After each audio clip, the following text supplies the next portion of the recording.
Welcome to Daily Wisdom, Walking the Path with the Buddha, a podcast shared by David Roylance. This podcast is dedicated to guiding you to completely eliminate the discontent mind and the suffering it causes by attaining enlightenment. Learn and practice the teachings of Gotama Buddha that will guide you to fully attain a peaceful, calm, serene, and content mind with joy. To support this podcast, visit patreon.com/support Buddha or visit buddhadailywisdom.com, where you will discover a full range of courses, retreats, and online learning resources to assist you on the path to enlightenment.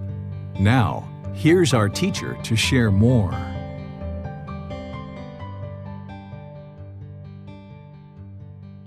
Sawadee Kap. Hello and welcome to Daily Wisdom, Walking the Path with the Buddha.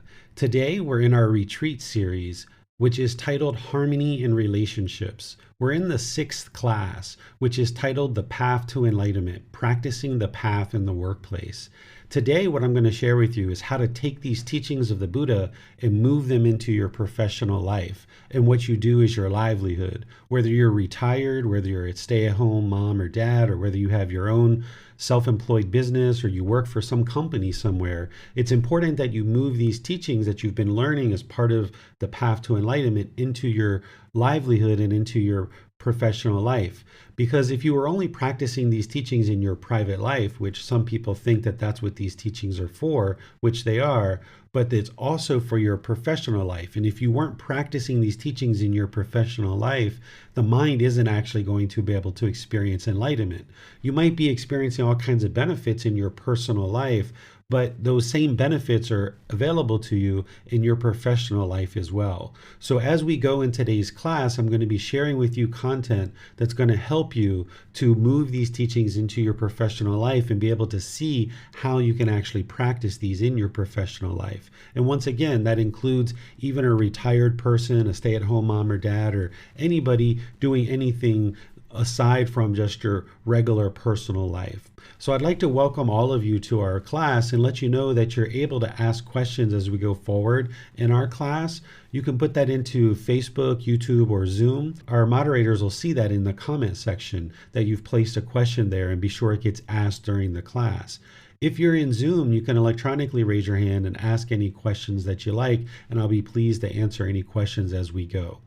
So I've got some visual aids here to help me share with you what it is that I've prepared and that I taught as part of the retreat in the USA. And I'll just start by sharing with you the same thing that I've been sharing in each one of these classes related to harmony in relationships, because I never know who's going to necessarily be in one particular class or another, and there might be some new student who's joining for the first time. And what's important for you to understand as it relates to all the teachings of the Buddha is that the number one priority, the number one goal for you on this path to enlightenment is to acquire wisdom. Without that, you wouldn't actually be able to experience any kind of benefits with the Buddha's teachings whatsoever. So there's never a time where the Buddha says to just believe him or just believe his teachings. Instead, he encourages students to investigate, to examine, and through investigating and examining his teachings, you can then reflect on them and independently verify them and start practicing and seeing the truth for yourself that they're working to transform the mind. So through this learning, this reflecting, and this practicing, you're able to actually transform the mind. If you understand dependent origination and what the Buddha taught as the number one problem in the unenlightened mind, which is this ignorance or the unknowing of true reality, then the way that you transform that is through wisdom. And you can't get to that through belief, because with belief, you don't know what's true or false. It is craving, desire, attachment, that mental longing with a strong eagerness that causes discontentedness. But the whole reason why that exists is because of ignorance. the unknowing of true reality. And when the mind gets its cravings, then it's going to experience those pleasant feelings. And when it doesn't get what it wants, it experiences those painful feelings, which anger is part of.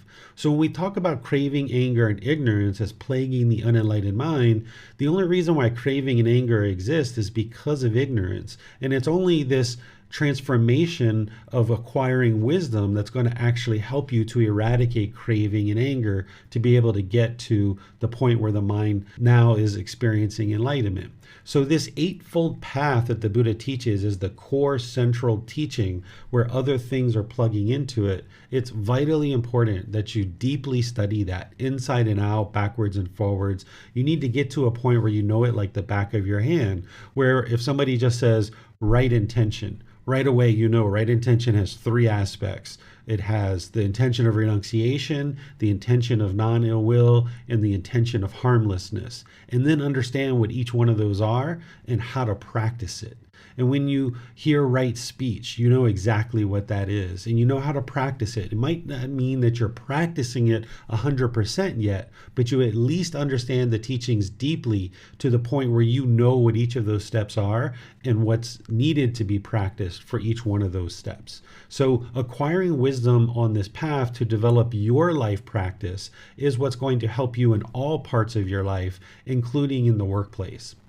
Along with that, what you're learning on the path to enlightenment, which is included as part of the Eightfold Path, is learning meditation and the practice of generosity. Because craving, desire, attachment is the primary cause that's causing discontentedness, then it's breathing mindfulness meditation that's actually transforming that and helping you to arise mindfulness, arise concentration, and eliminate the craving, desire, attachment. Generosity is helping that as well when you're giving and sharing more than is strictly required. In order to produce this enlightened mind, you're going to need to practice generosity in helping to help others, essentially. That if you were just only pursuing your own selfish pursuits, then you wouldn't experience this enlightened mental state because the mind is still selfish and holding on to things very tightly. So there's breathing mindfulness meditation and generosity to address the craving and the primary problem that's causing discontentedness. And then there's loving kindness meditation to address the anger, the frustration, the irritation, that ill will that's in the mind. And then with that meditation, you're transforming the mind in meditation, but you also then need to do the work outside of meditation where you're practicing through your intentions, your speech, your action, and your livelihood, being loving and kind, having this genuine interest in seeing others be well.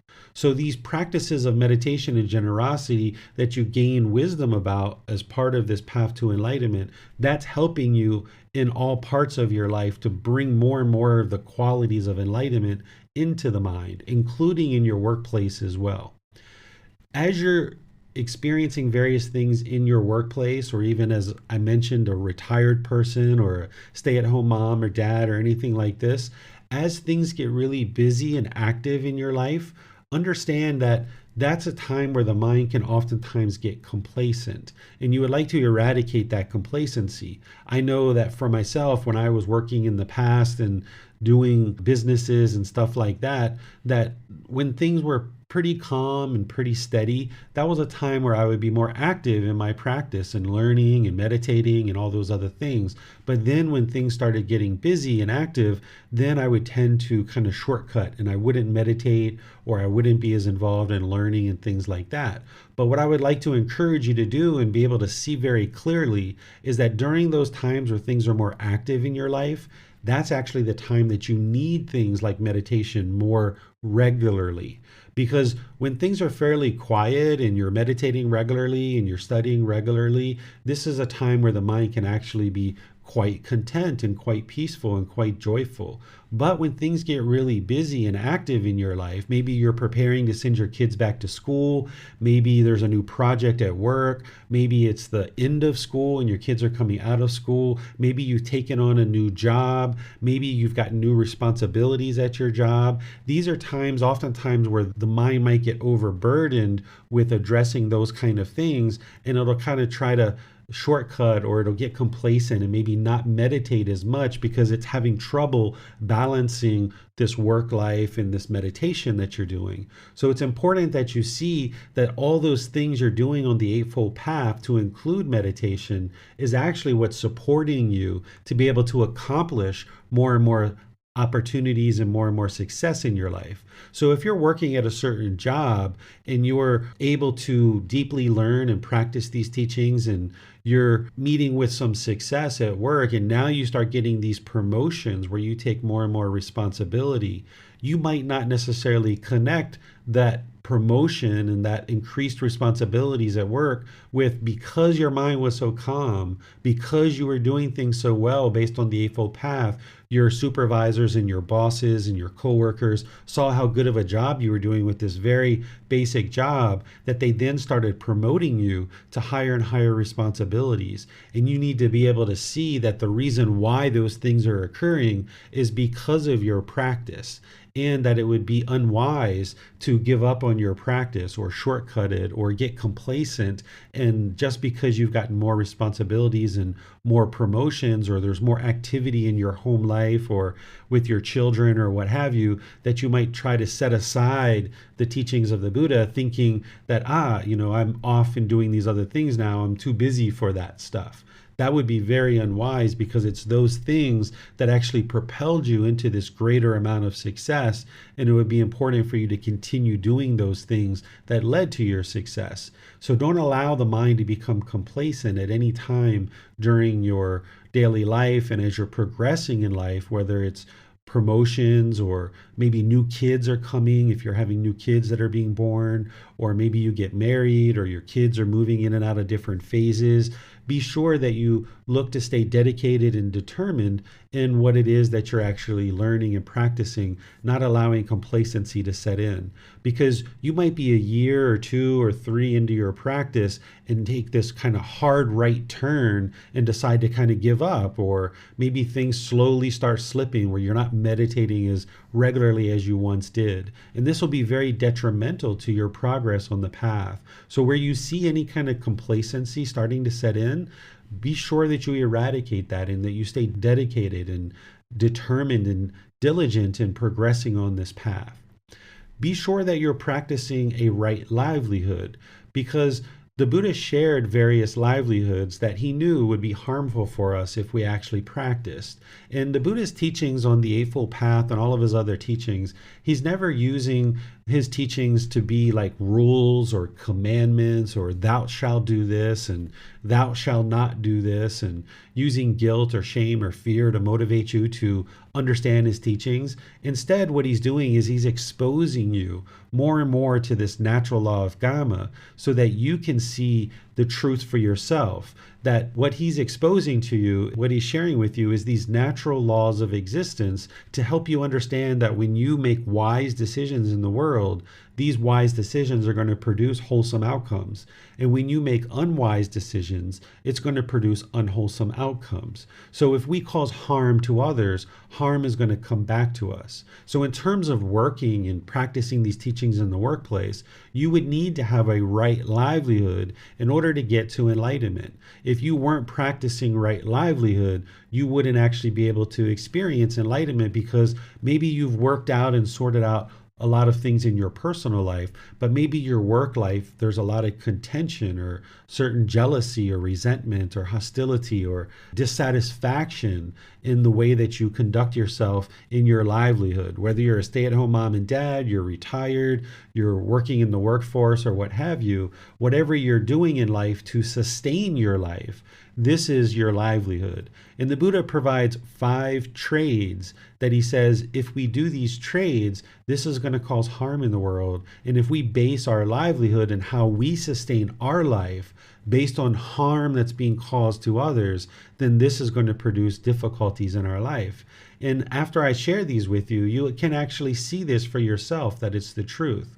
The Buddha shares that if we have business in weapons, business in living beings, business in meat, business in substances that cause heedlessness, and business in poisons, these 5 trades are going to cause harm in the world. And you can see for yourself, if you take any one of these and start reflecting on it, you can see that it would cause harm to others. And if you sustain your life off of harm to others, this is going to produce very difficult situation in your own life. So let's just take one of these, and you can reflect on all 5 of these at some point if you like. But let's just take one, like substances that cause heedlessness. This is a really easy one to be able to see. That if I was to sell cocaine or heroin or methamphetamine and I was on the street corner, there's going to be all kinds of difficulties that I encounter. I can get robbed. People can beat me up. People might shoot me and kill me. People might arrest me, right? I might get arrested for this. And I might even get addicted to these substances myself because they're around so much, I might end up using them myself. So when we're putting this harm out into the world based on our livelihood of selling cocaine or heroin or methamphetamine, this is causing harm to others. So that's why this harm comes to me. And what I've just shared are kind of illicit drugs, but even things like alcohol, which we know is legal in most places in the world. But this is a substance that causes heedlessness. And if we were to take an occupation like this, even though it's legal to do this, we can incur a lot of difficulties. This is why liquor stores tend to get robbed. People have gotten murdered for just being a cashier at a liquor store. This happens regularly, right? So there's all these difficulties and challenges when we don't understand what the natural laws of existence are. If we're just following the human laws that are imperfect and that have been created by human beings, then we oftentimes struggle because it's legal for us to go work as a cashier in a liquor store. But if we don't understand the natural laws of existence and we choose to do that, we could actually be introducing harm and difficulty into our life because this occupation that we've chosen to take and to conduct ourselves in is causing harm by putting this substance out into the world. It's actually causing heedlessness, which is this unalertness, this unattentiveness. And now we're going to be impacted by people who are coming in and maybe they're drunk or they're hostile or they're angry. And now there's maybe people who want to rob us or murder us or beat us up and steal the alcohol or the liquor that we're selling. So this is just one particular area that the Buddha talked about, substances that cause heedlessness. But there's all 5 of these that would be wise for you to understand and be sure that you practice in order to move the mind closer and closer to enlightenment and purify your livelihood. Because if you're selling weapons, if you have business in living beings, business in meat, business in substances that cause heedlessness, and business in poisons, all of these are going to end up causing harm to others, and harm is going to come to you. Even though it might be legal from a human standpoint, that you're not breaking any laws of your country to do some of these occupations. If you understand the natural law of Gotama, of cause and effect, you can see very clearly the harm that you could potentially incur by practicing one of these wrong livelihoods. Then the Buddha talks about other aspects of right livelihood to help you further understand. If you're right now practicing any of these 5 wrong livelihoods, you can gradually purify your livelihood, moving closer and closer to a livelihood that would be not harming others, and therefore it would be more sustainable in your own life. But the Buddha actually talks in other teachings where you can see increased amounts of discussion and guidance on the natural law of Gotama related to your livelihood. If you look in volume 12, chapter 14, which is another book as part of this book series that I share, you'll see in there that the Buddha shares much deeper teachings related to a livelihood. And if you're looking to move and change your livelihood, or you're right now in the process of finding a new livelihood, this might be an ideal time for you to go look at volume 12, chapter 14, because in there I share all the teachings that are essentially applying to right livelihood to really help you understand that in depth. Because it's not just these 5 wrong livelihoods that the Buddha shared, but he shared other teachings as well that helps you to eliminate craving, anger, and ignorance as it relates to your livelihood. Let me give you some examples here. You might have a certain livelihood like I did, where I was working in the IT field, and there was a period of time for about 2 years that I was working at a job that I would consider a dead-end job. There really wasn't very many projects. In the projects that I had, I wasn't even really able to apply any skills or learn new skills. The place where I was working, there was a lot of dishonesty, and things were promised in terms of bonuses and salary increases that weren't actually being given the way that they were promised. And even though this 2 year period, I came to this livelihood for 2 years, it was boring, it was not interesting. I really despised going to this work environment every day because I just wasn't motivated. I wasn't challenged in developing my skills and applying the skills that I had to progress the company or to progress the clients. I was essentially just there kind of like a lump on a log, so to speak. But because I was making quite a bit of money at that time, I just continued to do it because I was collecting a paycheck.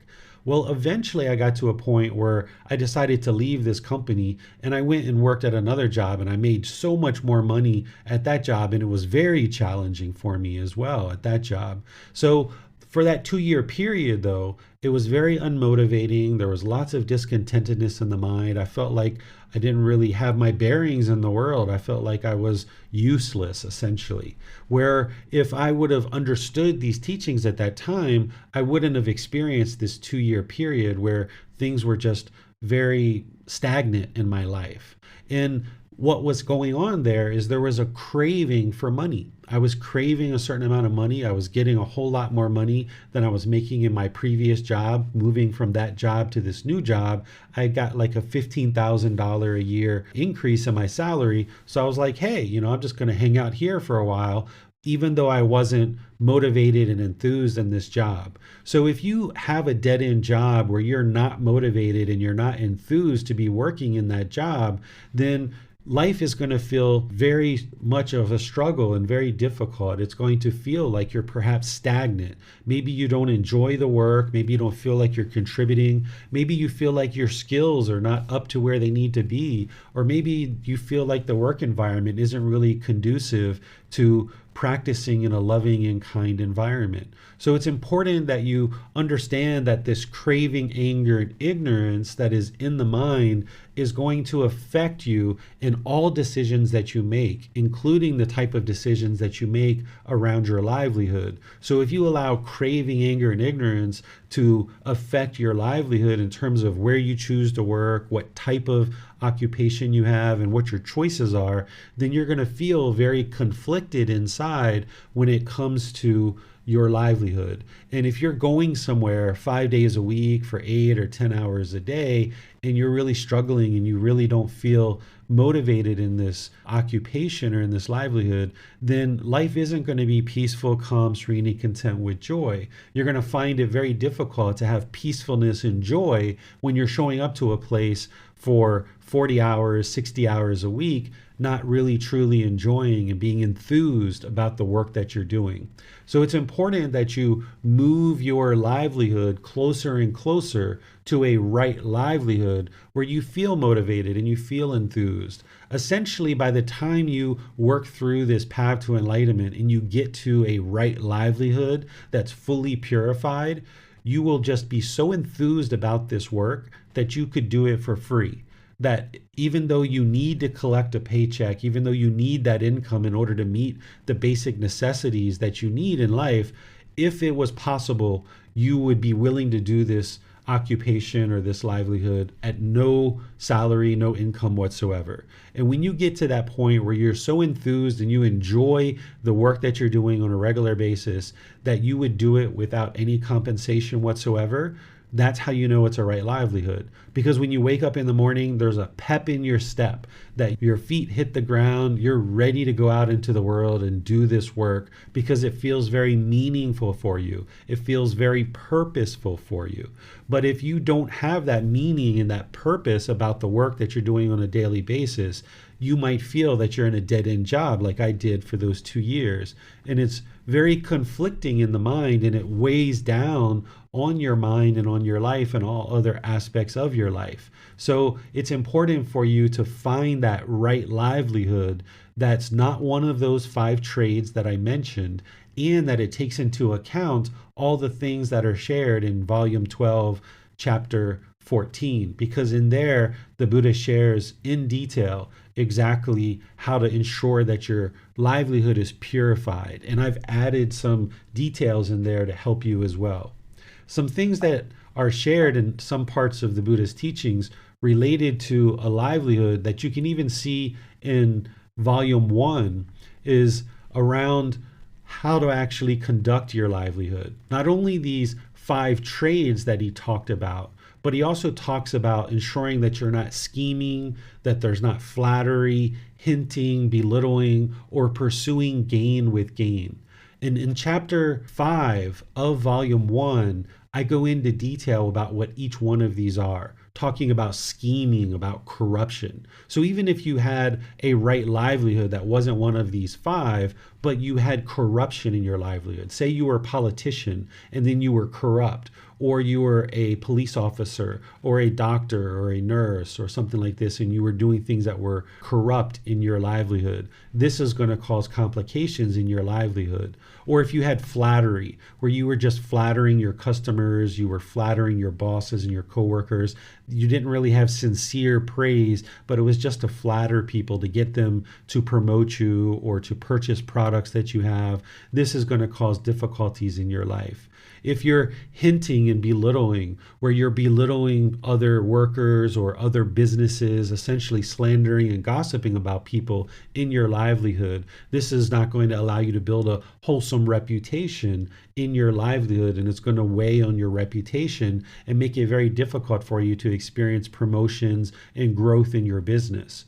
Or if you are pursuing gain with gain, what this is this is where you are just at a job for profit, like I was back in the past, where there was a 2-year period where I was just working for money and that's all I cared about in that particular job. I wasn't really applying myself. I wasn't really making wise decisions to grow my career, take on more and more projects or things like that. I was only just out for the money. And whenever you have a livelihood where you're only interested in money and profit, there's not enough of that to satisfy the mind, because it's a craving, and you're going to ultimately feel diminished and essentially demoralized because all you're doing is pursuing money. And maybe you're making a lot of money, but you're not really feeling like there's a real purpose or any meaning in your life, because you don't feel like you're necessarily contributing to humanity in a positive way. You're just making money for the sake of making money. And this is going to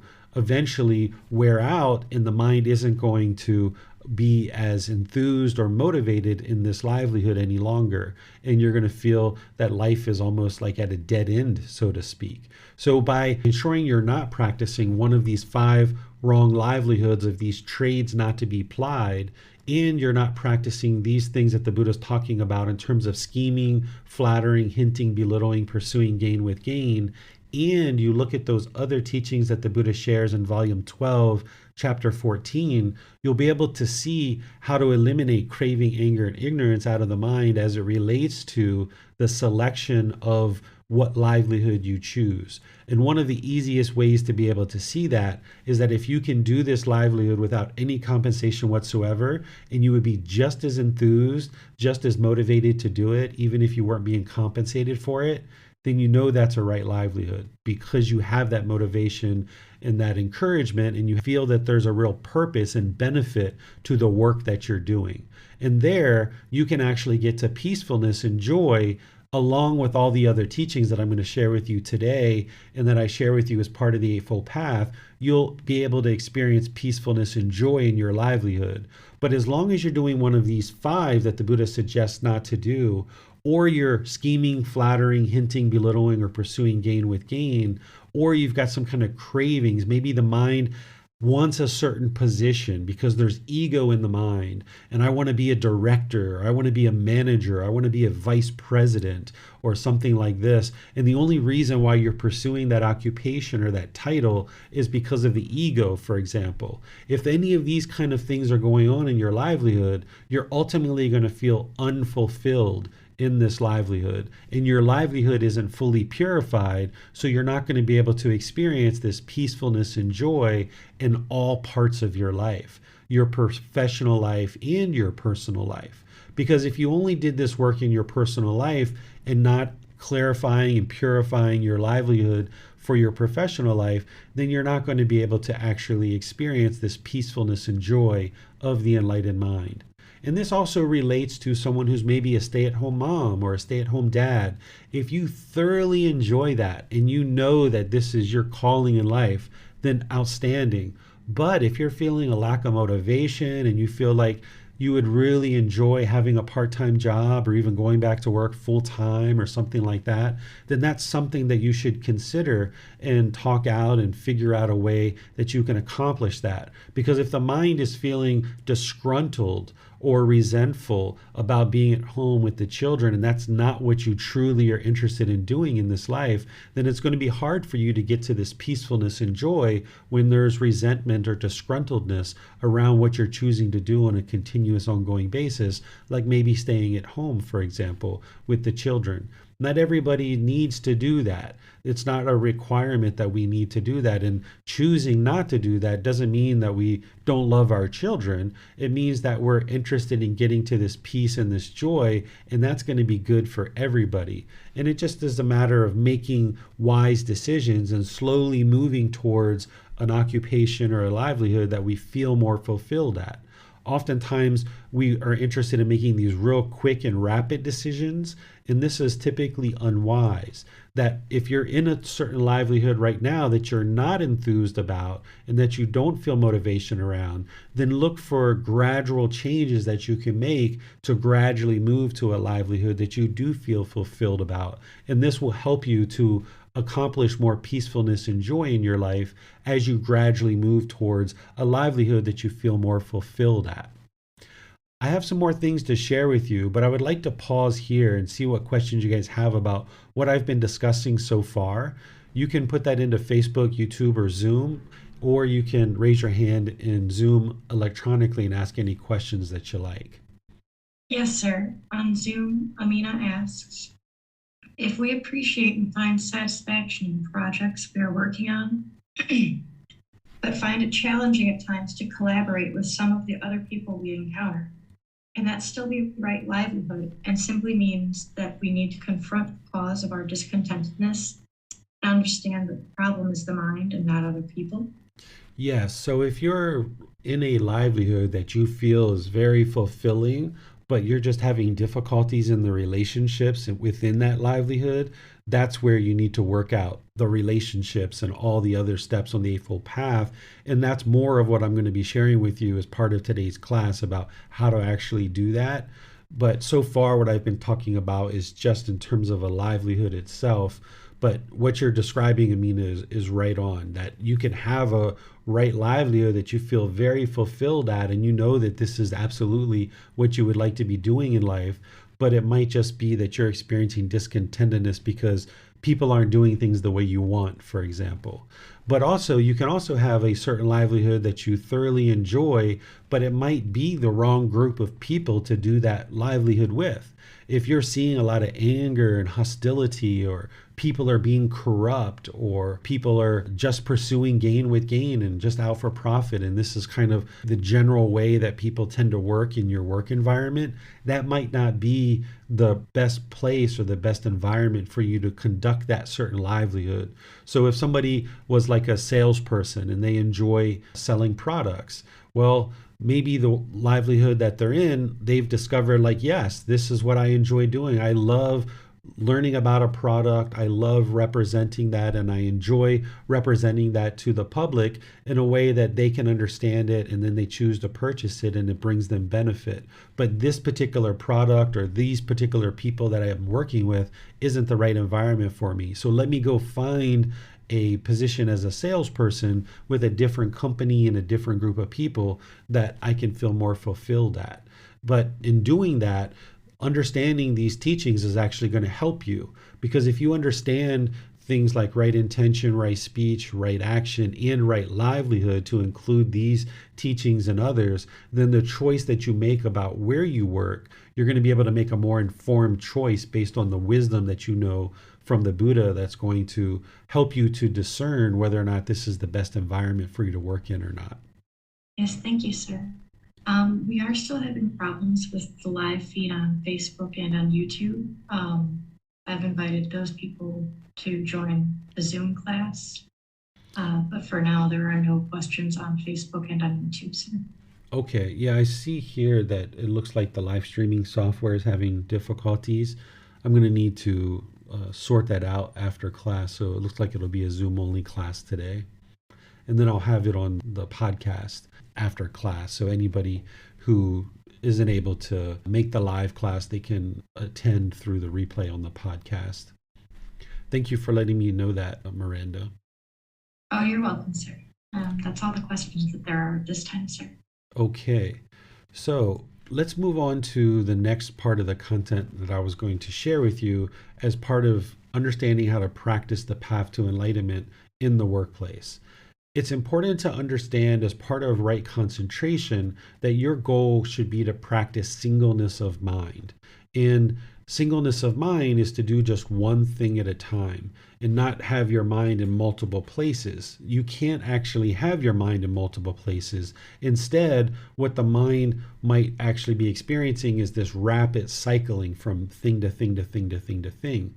But you might actually work in a work environment that doesn't understand this, that they actually might be attempting to motivate you to practice multitasking, and they think that that's the way that you should practice in life. What multitasking is it's actually the mind doing one thing for like 3 seconds, 5 seconds, 8 seconds, and then rapidly cycling to the next thing, doing that for 3, 4, 5, 8 seconds, however long it does that, and then rapidly cycling to the next thing and doing that for a period of time.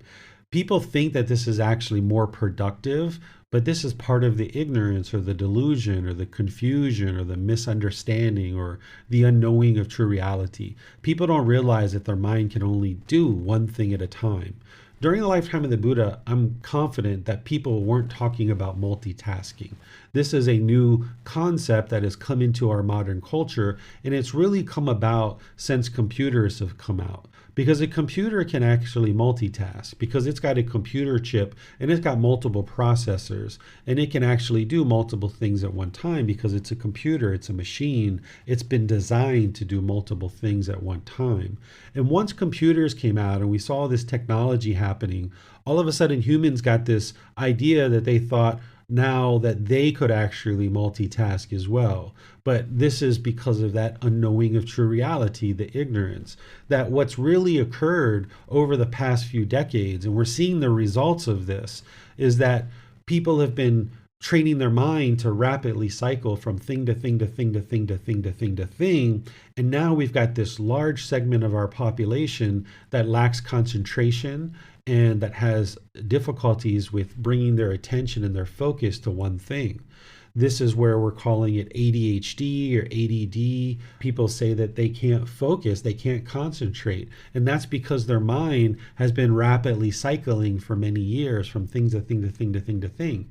And then if you do that at work for 8 hours or 10 hours or what have you, then when you come home, you might find it hard to relax. You might find that there's anxiety and stress in the mind, and the mind can't just sit in one place and do one thing. You might feel that you need to be go, go, go, go, go, go, go, go all the time because you had trained the mind this way at work. And people might be putting pressure on you to multitask because that's what they do, but people aren't realizing that this is actually detrimental to their mental health. that it's producing this whole generation of people who don't have concentration and that lack the ability to focus and have attention. And if this is what you're doing at work on a continuous ongoing basis because of the pressure and influence from other people, then you're going to find that you have anxiety. You're going to find that there's stress. It's going to be hard for you to relax when you are off from work, and you're going to lack this concentration and just being able to have a focused mind. So it's important that you understand that your mind can only do one thing at a time, that it's not possible for you to multitask, even though other people might be putting influence and pressure on you to do this. Because when your mind is rapidly cycling like this and it gets overstimulated, then at other times, the mind's going to be deeply bored and it's going to feel a lot of loneliness. And then there's going to be these cravings and desires that arise in the mind.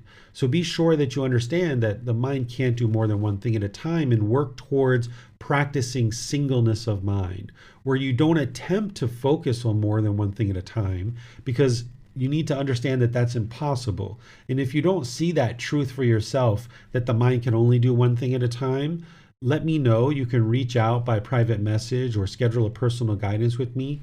I can walk you through an activity and an exercise where you can see the truth for yourself, that the mind is only capable of doing one thing at a time. You need to be able to see that truth for yourself. If you've been misled to believe that you're actually doing more than one thing at a time, then you need to be able to see that you can only do one thing at a time, and then focus and practice singleness of mind on a regular, ongoing basis, where you gradually train the mind to just do one thing at a time in your work and at home as well. This is why when we drive and you're on the phone at the same time, people get in accidents, right? People have been killed over attempting to do more than one thing at a time. It's not possible for the human mind to do more than one thing at a time. That's why driving and talking on the phone produces unwholesome results, because it's unwise for somebody to do two things at one time, because the mind can't do more than one thing at a time. And when it attempts to do more than one thing at a time, it meets with conflict and difficulties. There's been people who are walking down the street talking on a phone. They walk out in the middle of the street, they get hit by a car, and they die. So people have been killed over the simple lack of wisdom that the mind can't do more than one thing at a time, and they're not practicing singleness of mind. So if you understand this and you only practice singleness of mind in your workplace, then as people come to talk to you and they try to interact with you, and they might be trying to multitask themselves and grab your attention, it's important that you don't allow this to occur, that instead work towards gradually training the mind to practice singleness of mind. And then the third thing on this same topic is that when you're in the workplace, there's going to be people who are continuing to think that multitasking is a way to practice, and they might be trying to do multiple things at a time. Or if you're trying to practice singleness of mind, you might be on the computer, for example, typing out an email, and somebody comes to visit you in your office and tries to pull your attention towards them. And you're trying to practice singleness of mind. All these other people at your workplace don't understand that, and you can't go around and train everybody to understand that you're practicing singleness of mind and, wait for you when you're trying to accomplish some task, and that you're practicing singleness of mind. So what you do is you start to conduct yourself in a way where you only interact and do one thing at a time, and over a period of time, 6 months, a year, people in your work environment gradually start to understand that they can't just be demanding of your time and your attention and try to grab your attention and pull you away. So for example, if you're typing out an email and then somebody comes to visit you and jumps right in and starts talking to you and trying to have a conversation with you, what you will need to do is you'll need to be able to put the email on hold and then focus your attention to that person, and then address whatever you need to address, and then come back to your email, for example. That would be you practicing singleness of mind. But more and more, what you would probably like to do is start to gradually help these people that are around you to understand that it's not wise for them to just jump in and start having a conversation with you when you're on the phone with somebody else or you're typing out an email or something like this. So what you may need to start doing is, as you're on email or as you're talking on the phone and somebody else comes and tries to jump in, you might need to ignore that person. Or you might need to put your hand up and tell them one moment and hold on. And then you continue to talk, you get to the end of your thought, and then you might ask the person on the phone, can you please hold for a moment, and then address the person that's come to see you. And now when you're done with that, politely go back to the person on the phone. And then more and more, what you'll see is the people who come to see you, they'll understand that they need to be patient and wait until you're done with your email or wait until you're done with the phone.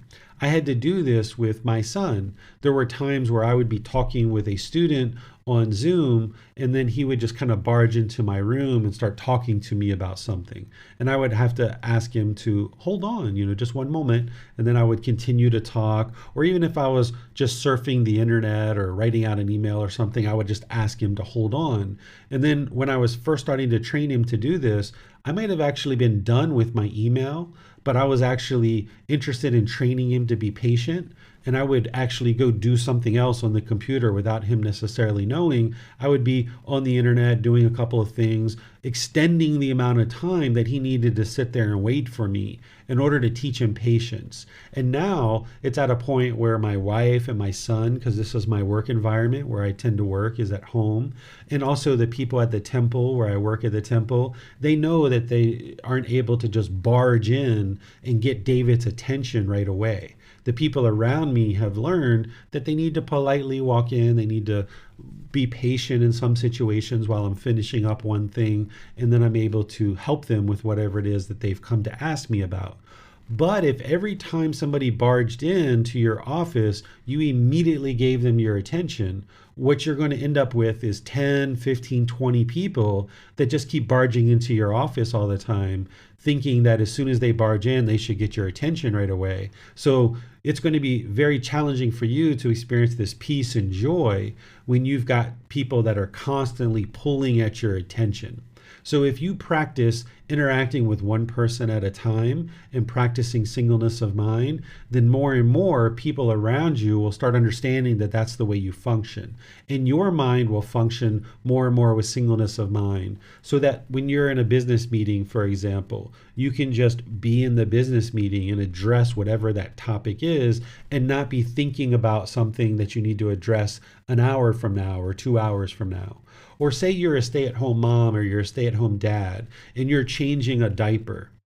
It's important that you just focus on changing the diaper. Whereas if you're changing the diaper and you're thinking that in 20 minutes you need to start making lunch and you're starting to think about making lunch while you're changing the diaper, you're going to knock over the powder. You're going to drop the dirty diaper on the floor. It's going to actually take you more time to clean this up because you're now trying to split your mind in multiple places, which is impossible. You can't focus on changing the diaper and think about what you're going to make for lunch today as well. If you just focus on changing the diaper and you just do that very, very well, and then when you're done, you're off to making lunch.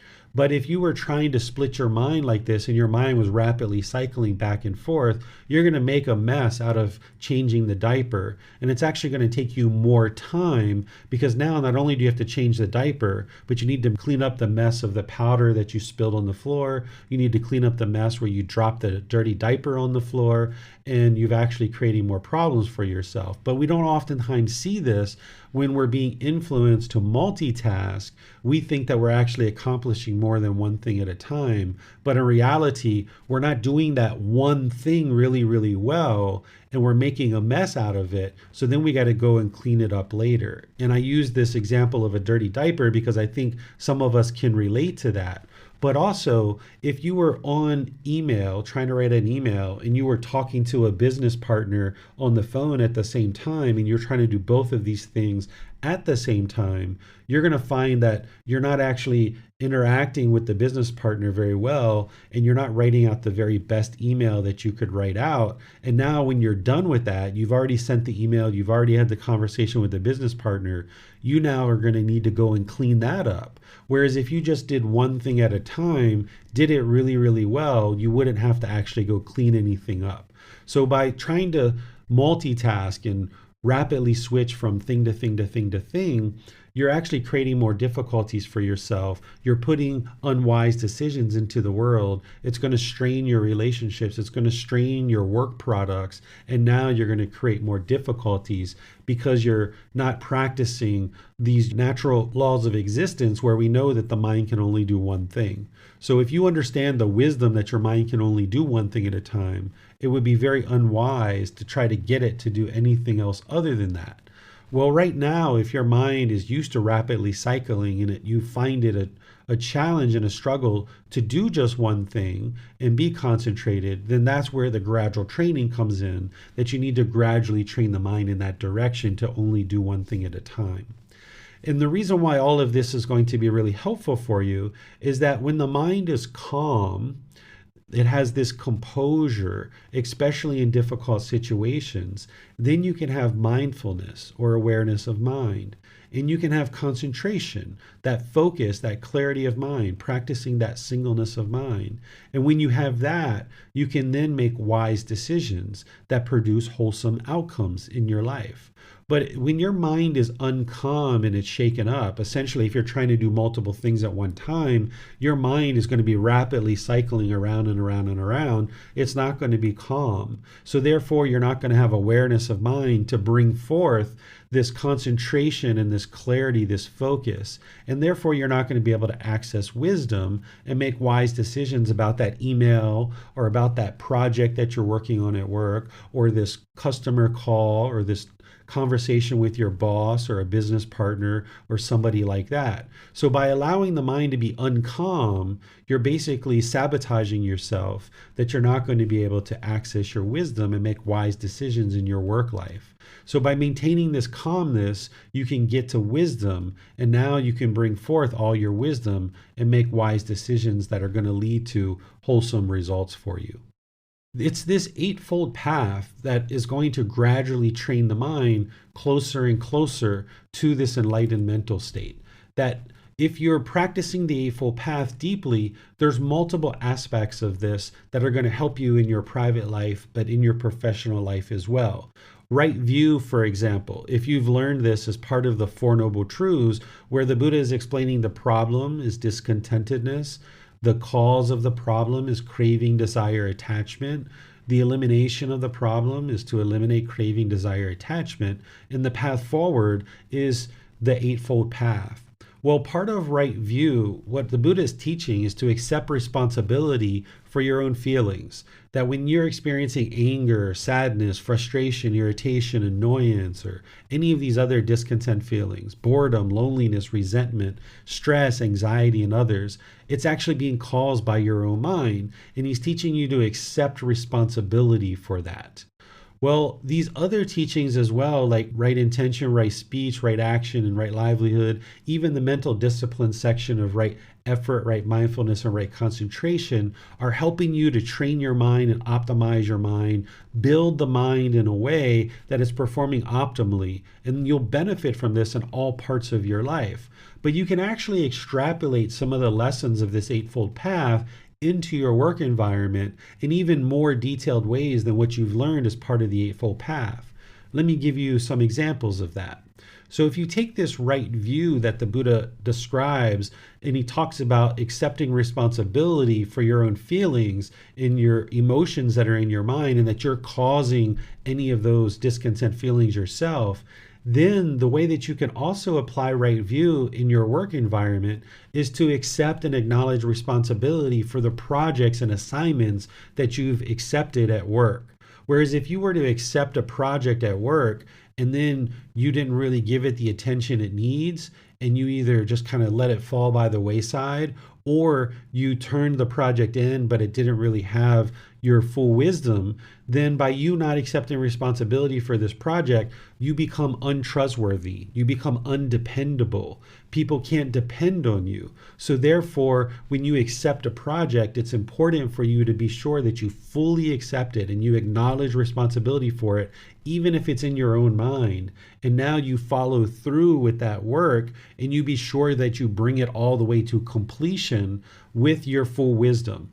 That when you turn over a project to either a coworker or to your boss or to a customer, that you feel like you've done absolutely the best job, that you've taken this diamond in the rough, so to speak, and you've spent your time really polishing this diamond really well, and now you're turning over a diamond to your boss or to a coworker or to a customer, that you can feel that you've put forth all your best efforts into this project. Because if you don't feel that way about what you're turning over, then you haven't put in your full wisdom and you haven't performed to your full ability. So by you acknowledging in your own mind and accepting in your own mind the responsibility for any projects or assignments or any products that you produce, then you will feel fulfilled, that you know that you've done the very best job and there is nothing else that you could have done on that project that would have made that better than what it was.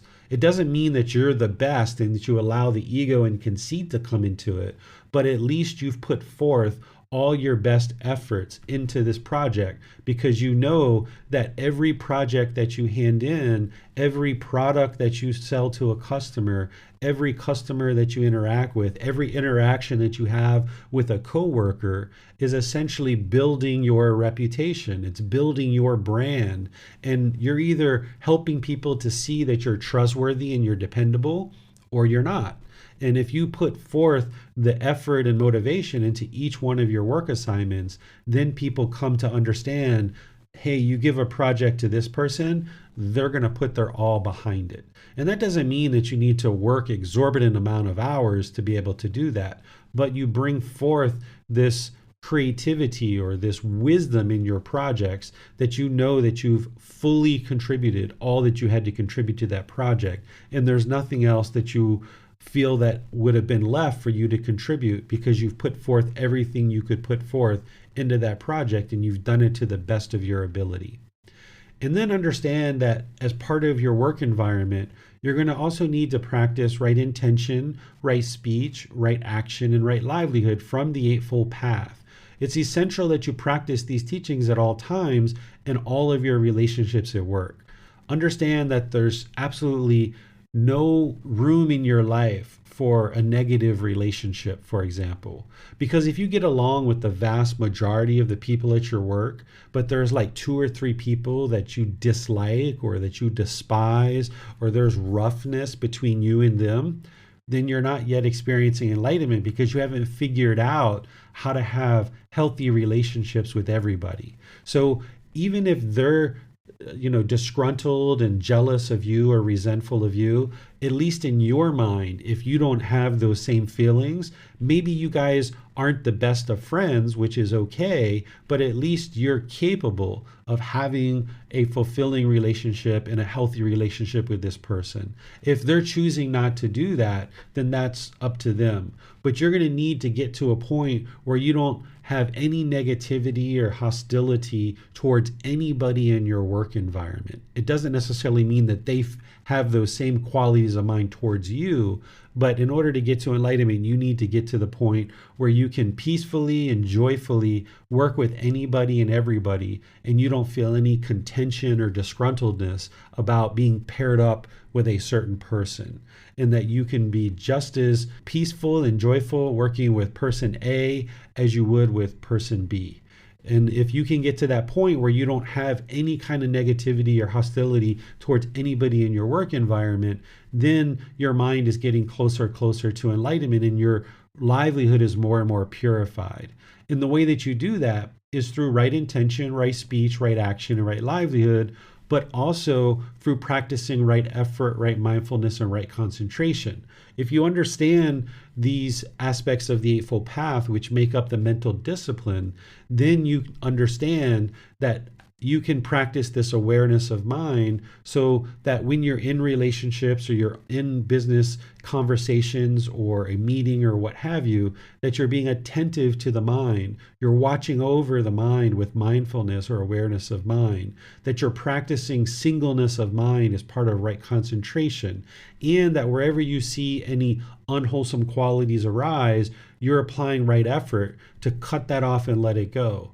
And where you see wholesome qualities at work, that you're applying right effort to arise the wholesome. Because with your mind having craving, anger, and ignorance, there's going to be challenges for you in the work environment. And it doesn't mean that other people are the problem. If you're finding that you're experiencing struggles and difficulties at work, it's not the other people. It's your own mind that's meeting with that contention. Maybe the other people are being difficult themselves, or maybe they're being harsh or aggressive, or maybe they're not being very easy to work with. But an enlightened being can find a way to easily work with everybody and anybody. It doesn't mean that that person is going to be seeing it as easy to work with, but you should be able to get to a point where you can easily work with people and using your skills and your wisdom on this path to be able to apply it to any work project and address whatever it is that you need to address at work. And this requires one to understand the full eightfold path and apply it in all parts of their life, including at work. So this is actually everything that I had to share related to this topic of practicing the path in the workplace. I'll open up to any questions that you guys have on anything that I've shared.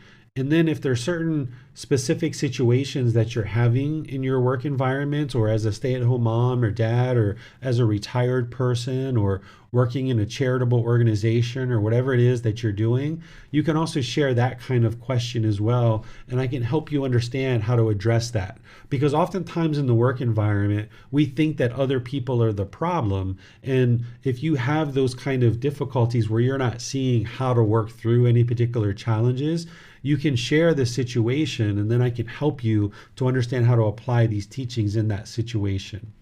I don't think that our live stream is working, but if it is, you can put questions into YouTube, into Facebook. You can definitely put questions into Zoom, or raise your hand in Zoom and I'll help answer any questions that you might have. Yes, sir. On Zoom, Max asks, what if there is a difference in work quality that is expected from a boss versus having a polished diamond? Sometimes in my line of work, perfection is not advised, and spending too much time on a project is costly.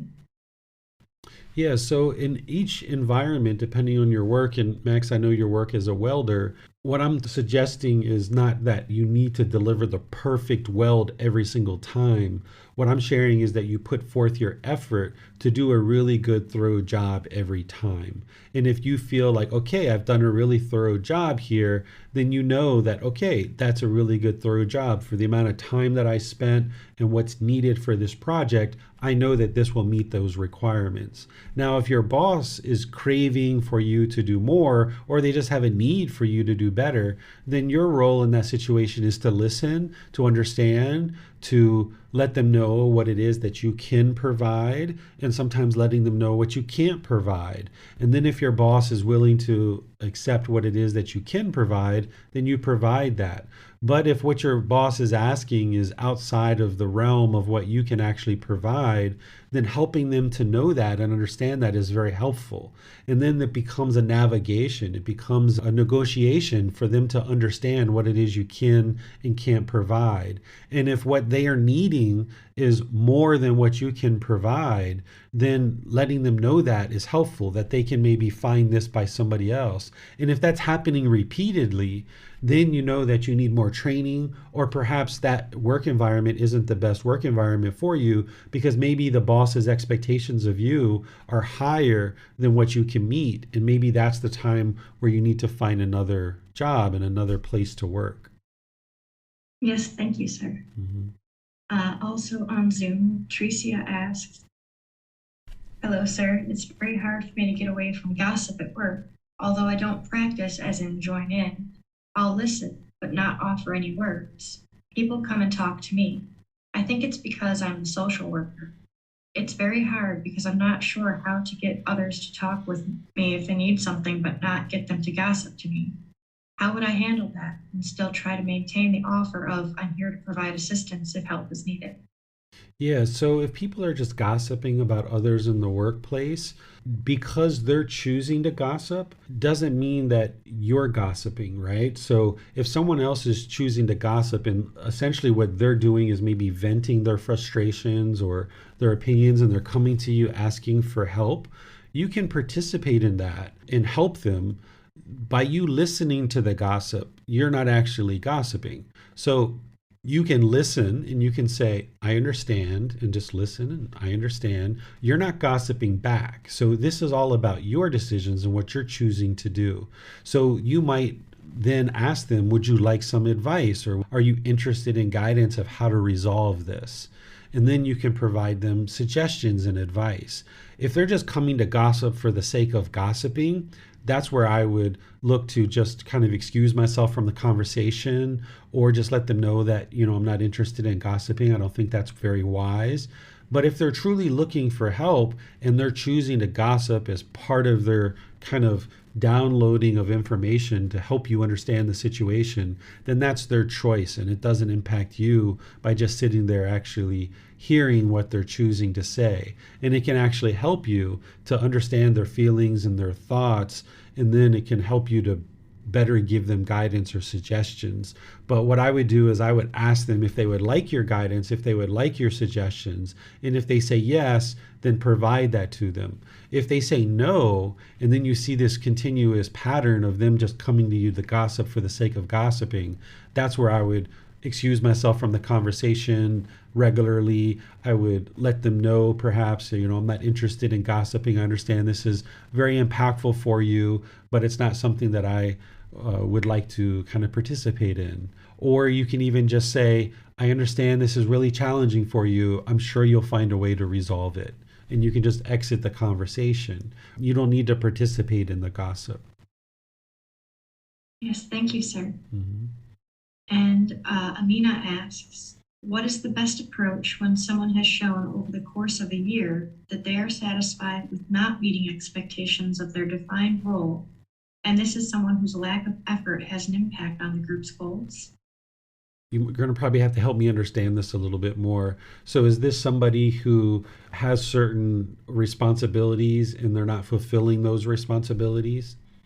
I was going to invite Amina to unmute and give a little bit more clarity to the question if she's interested in doing that. Yes. The answer to the question is yes, David. Okay.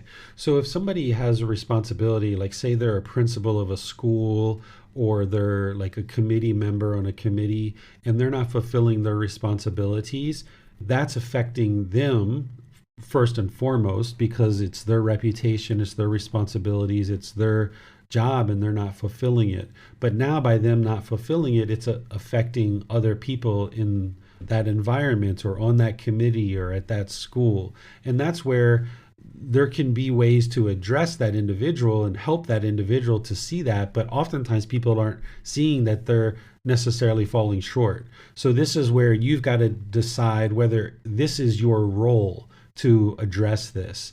Are you in a position, in a role that it's your place to go talk to this principal, which means you're probably like the superintendent of the school. Whereas if you're just a parent, it may or may not be your role to go talk to that particular principal. It may be that you need to go talk to their boss, or maybe you have tried to talk to that person a few times. So there's ways to help this individual, but it's important to be sure that you're still practicing the Eightfold Path when you're doing that, and also understand that it's not necessarily your role to help them. You might not be able to help them. They might not heed your advice. It's their responsibility to do the work, and be sure that it's not your own cravings that's wanting this person to perform to a certain level. Be sure it's not your own expectations and they're not meeting your expectations, because each individual who's in a certain role, they're going to have to answer to somebody, whether it's a boss, whether it's a committee,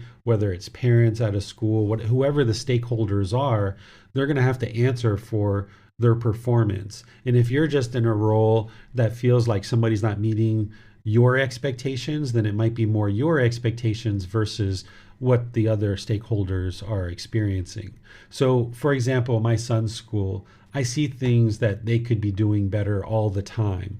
But considering what they are doing comparative to other schools here in Thailand, I know they're performing really, really well based on what I see of other schools in Thailand.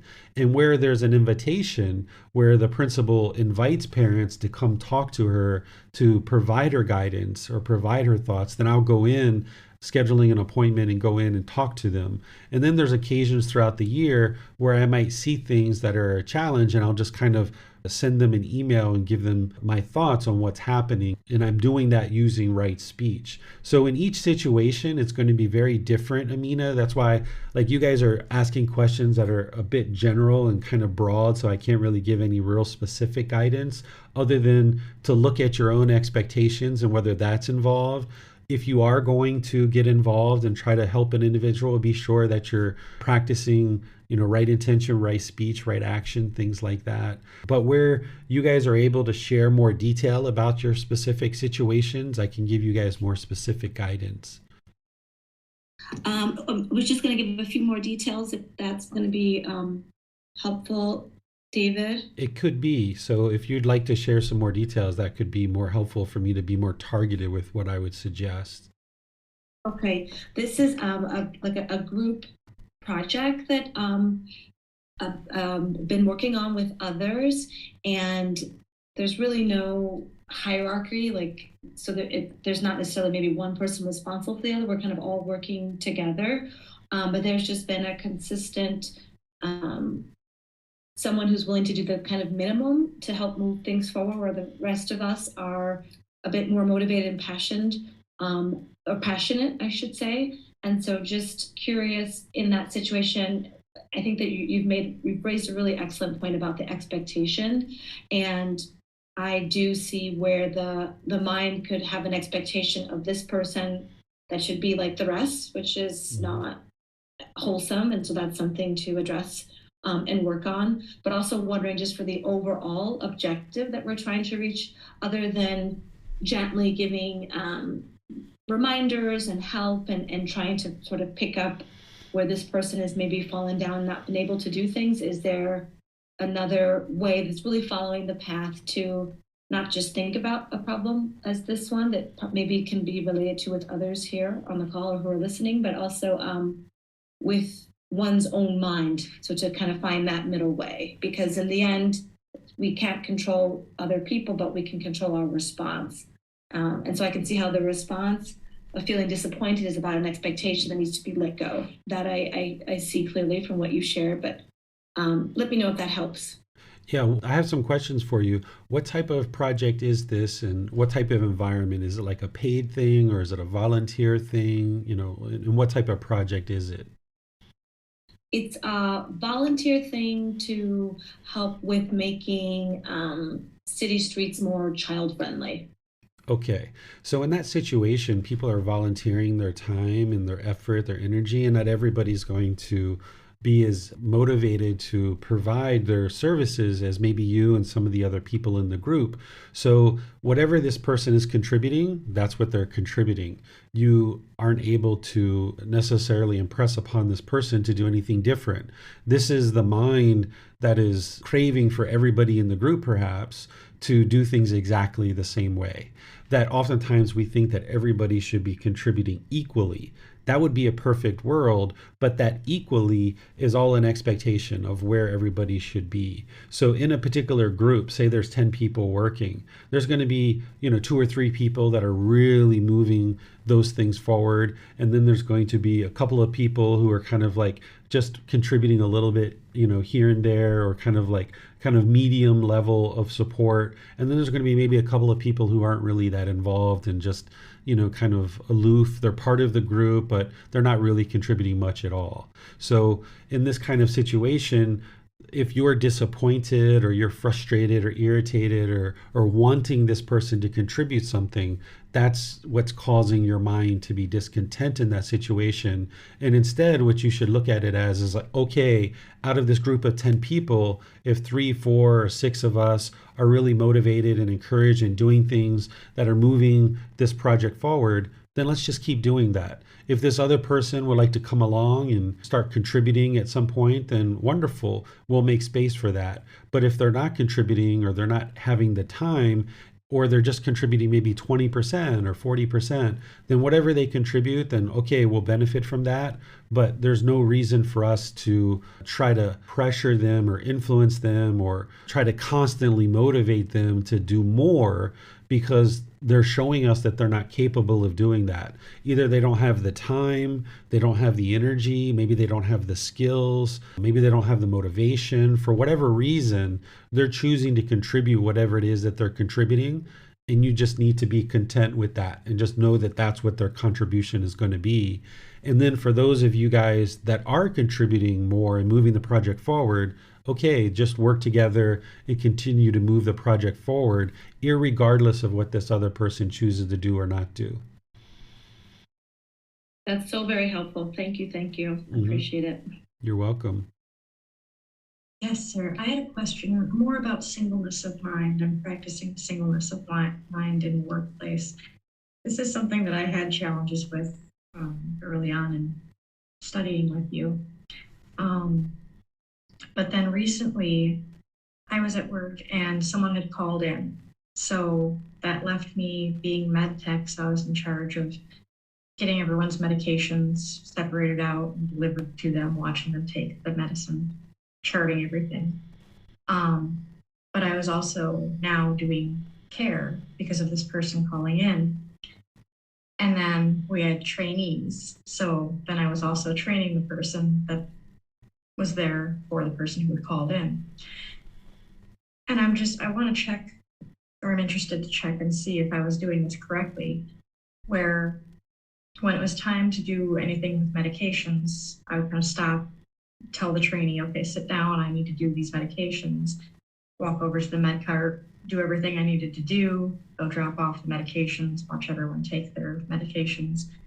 And then I would come back to the trainee and say, okay, I'm going to log these meds and then we're going to continue doing care. I go log the meds that I've given and then get the trainee up and say, all right, we're going to go to this room and do this. And then we would go and do care. And I had to kind of rotate between doing these different roles for 6 out of the 8 hours of my shift.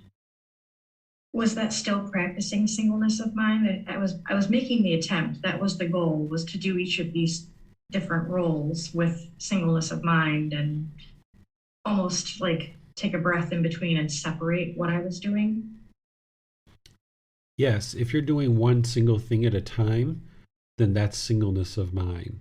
So if you're focused on preparing all the medications and getting them all lined up, okay, that's what I'm focused on.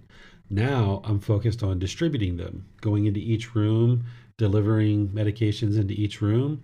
Okay, now I'm done with that. Now I'm going to log all of this, log it. I'm not focused on that.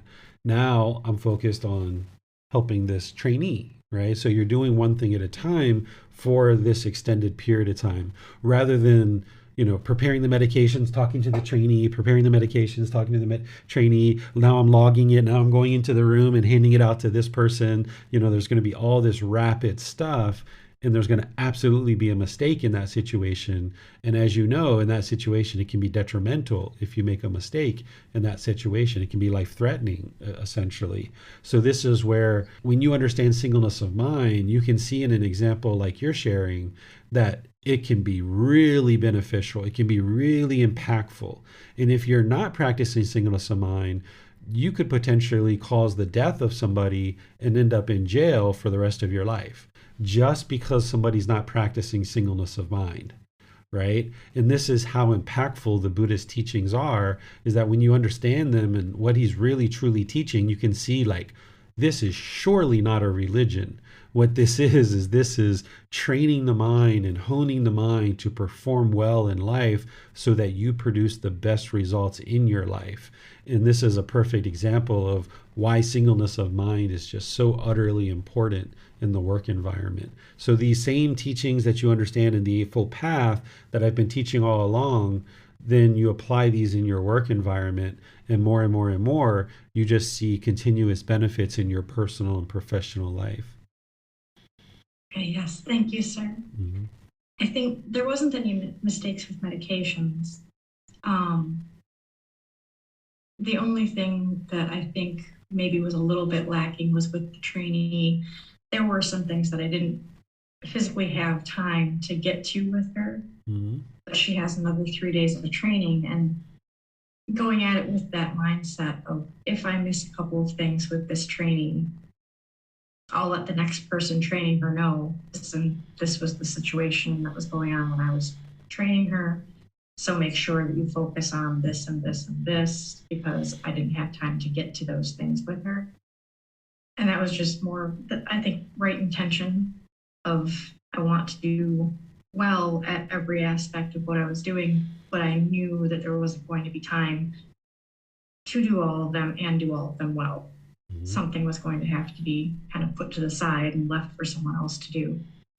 Yeah, two things come to mind here is that understanding the Buddhist teachings around gradual training, gradual practice, and gradual progress. When you're training somebody for a new skill, if you already understand that that's how the mind works, that it's not possible for you to fully communicate to this trainee everything that they need in their job in this one shift, then you understand, like, yeah, it's going to take gradual training for this person to understand what it is that they need to do for their role here at work.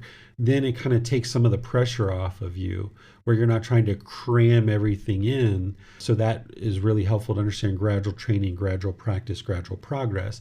Then it's also helpful for you to understand that the responsibility for this person to get trained is really their responsibility. Each individual person is responsible for their own cultivation of wisdom. So while you're a guide, you're an asset, you're a resource to help this person, that person has to take ownership over their own interests to get trained. They need to be responsible for that. So you're there to guide them and help them. And this is what I used to do when I was running my own business, is I would set the brand new employee down on their first day and I'll say, I'm here to train you on everything that there is for you to learn, but I would like you to know that you're responsible for your own learning. That while I'm here to help you, I'm here to guide you, I will be willing to show you anything and everything. You're going to need to ask me questions about what it is that you need to learn and what things have I said that you need more clarification on. Because for the employees that currently work here and for us, we already are familiar with how to do this work. But for you, we would like to help you. We would like to support you. We'd like to embrace you to learn these skills, but you need to be responsible for that learning. And I would like you to take responsibility for that. And they're like, yep, okay. So now as I'm training them, it's their responsibility to speak up and say, can you explain that again? I didn't quite get that. Or can you pause right there? Let me take notes. Right? So it's their responsibility. So it's important when you're training somebody that you always make sure that they're holding the football, so to speak, to know that they're responsible for whatever happens in their life. I mean, that you're there for a guide. So these two things combined can really help you to take the pressure off of you having to communicate everything, and puts them in the hot seat, so to speak, of needing to seek their own wisdom and their own understanding. That's wonderful. That's very wise. Thank you, sir. Mm-hmm.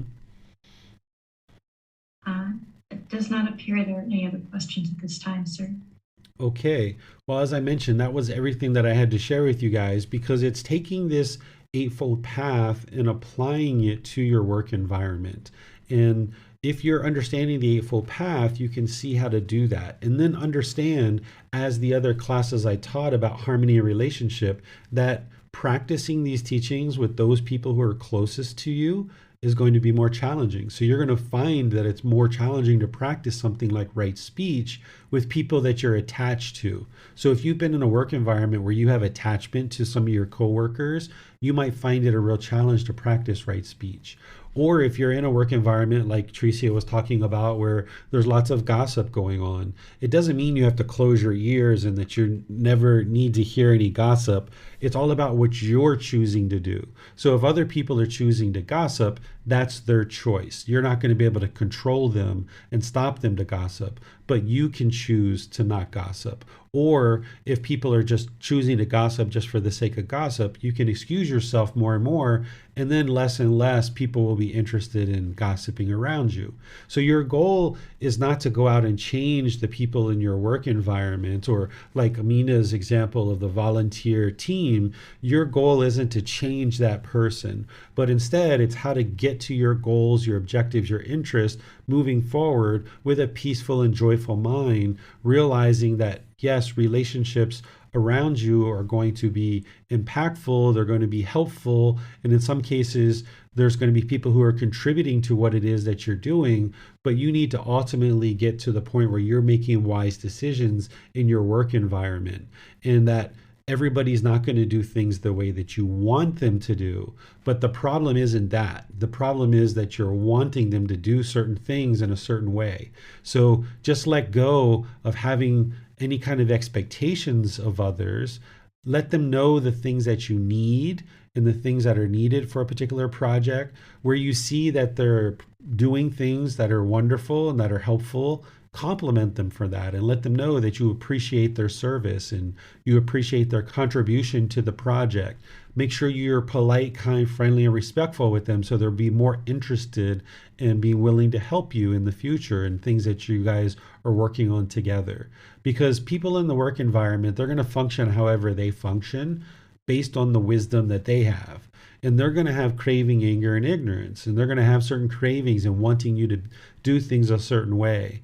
But the more and more that you function through the Eightfold Path, people will get used to you not being willing to gossip, you not gossiping with other people, you not being harsh and aggressive, that you are practicing the 5 factors of well-spoken speech. Even though they don't know what those things are, what right speech is, they see you practicing in such a way that you're always talking in wholesome ways. Or they see you practicing singleness of mind, even though they don't necessarily know what that is. They know that when they come to your office, they're not going to be able to just interrupt you and get your time and attention right away, that they're going to need to be patient. And you're helping your coworkers to cultivate this by, as you're talking on the phone and they're trying to butt in, you don't give them your attention. Instead, you practice where you're giving that person on the phone your full attention and you're not allowing that person to take away your attention. When I was running my own business and we had these massage centers in Washington, D.C., we had multiple lines, of course, coming into our business. And the way that I taught our administrative people is that if they're on the phone with somebody and somebody else rings on the other line, we don't put line 1 on hold and switch to line 2 and tell that person to hold and then switch back to line 1. Instead, we were talking to line 1, and when line 2 called in, we just let it roll to voicemail. And we had caller ID that we could call them back. So we just handled everything single threaded, that when we were talking on the phone to one customer, we just gave them our full time and our full attention. And then when we were done, we tried to call back the person who called in on line 2. Sometimes they left a voicemail, sometimes they didn't. And sometimes we called them back and they weren't there. And that was okay. But slowly but surely, we built up this reputation in the community that if you call in and you get a representative of this company, they're going to handle your situation. And there are even times where we would be talking on the phone and the customer would hear the phone ringing, the other line, and they would say, "You guys can get that if you'd like to." And we say, "Nope, that's okay. I would like to just help you." And there would be times where we were checking somebody out at the counter and the phone would ring. And I taught my staff not to answer the phone, to just handle the person that they were talking with and just address that. And then when they're done handling the person, then they would take the phone call And that might mean that they need to return the voicemail, or they needed to look at the caller ID and call that person back. And sometimes we miss that call. And I let them know that that was okay. The goal here wasn't to service every single line that was coming in to the company and putting people on hold and making them wait. Instead, we were just handling one person at a time, having really enriching conversations and building relationships with the community. And because of this and other decisions that we made in our businesses, they were really, really successful. In a very short period of time, we built this reputation in the community of being very high quality company with very high quality customer service. We had people just beating down our doors. There'd be times where our schedule would be booked out 2 months in advance. People couldn't get appointments with us. They were so interested to come in and get service with us because they knew that our company and all the employees in the company were handling their service really, really well, just one person at a time. So this is going to help you in all facets of your life, practicing the Eightfold Path and practicing singleness of mind. Even though in your work environment, you might have phones ringing, you might have people coming and trying to pull your attention, even in a world where everybody else is practicing something different, that doesn't mean you need to practice that.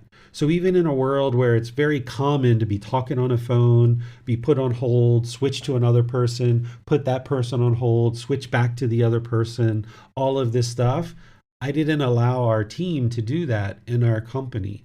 And not only did the customers appreciate that more, but the employees really appreciated it too, because they could just do one thing at a time, do it really, really well, feel good about what they actually did with that customer, and then move on to the next thing.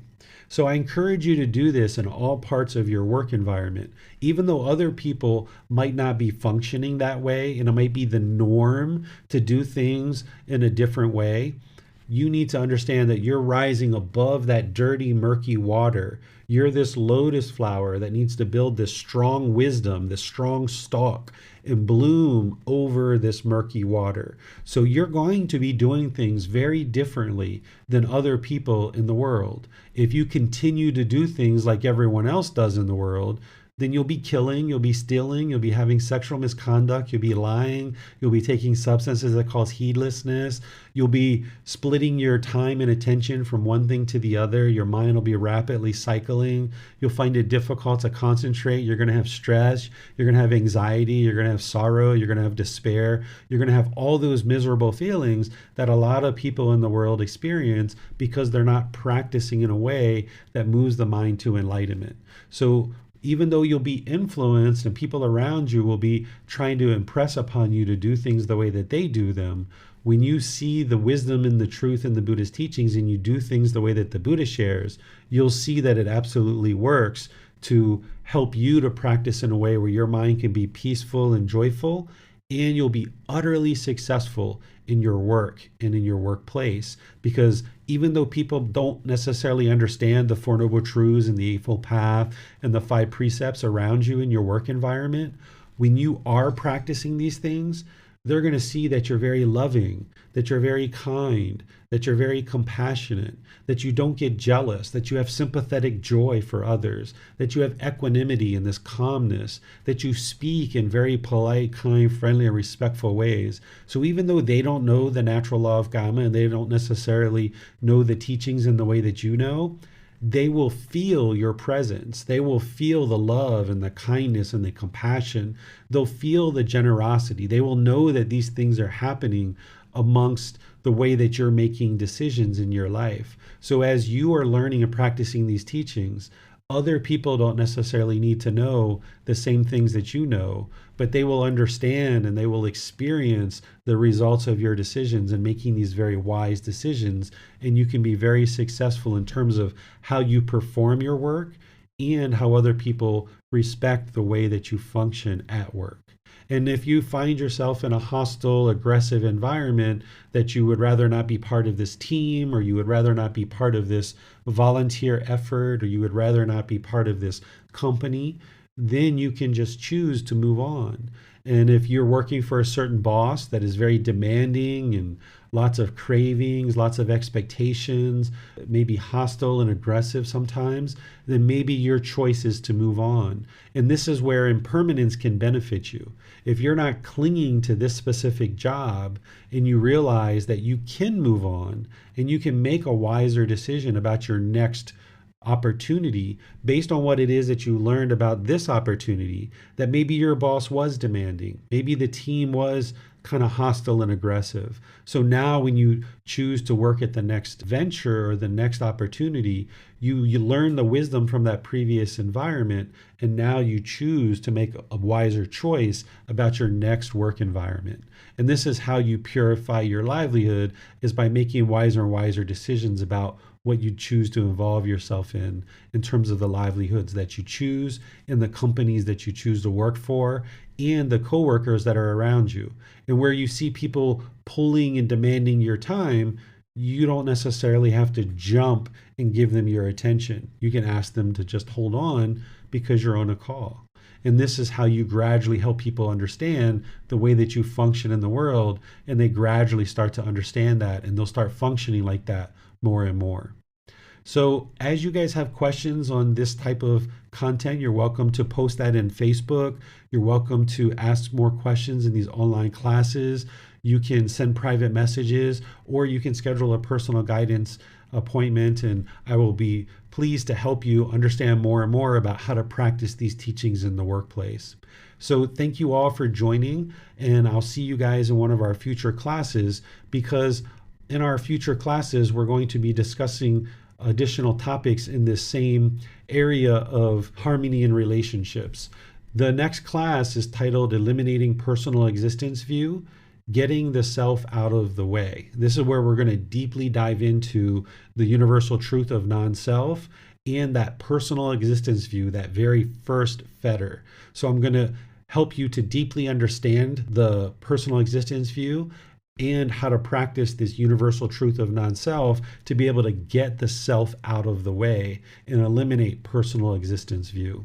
So I'll see you guys perhaps in next Sunday's class, or this Wednesday, we're going to be doing loving kindness meditation. You might decide to join for that.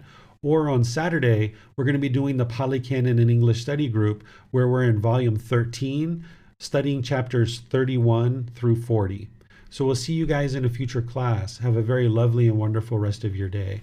Sawadee ka. Thank you for listening to this podcast. To provide support for this podcast, visit patreon.com/support Buddha. To access more teachings, visit buddhadailywisdom.com. There, you will discover a full range of courses, retreats, and online resources to assist you on the path to enlightenment. Remember to establish a daily, consistent meditation practice, along with learning and practicing these teachings.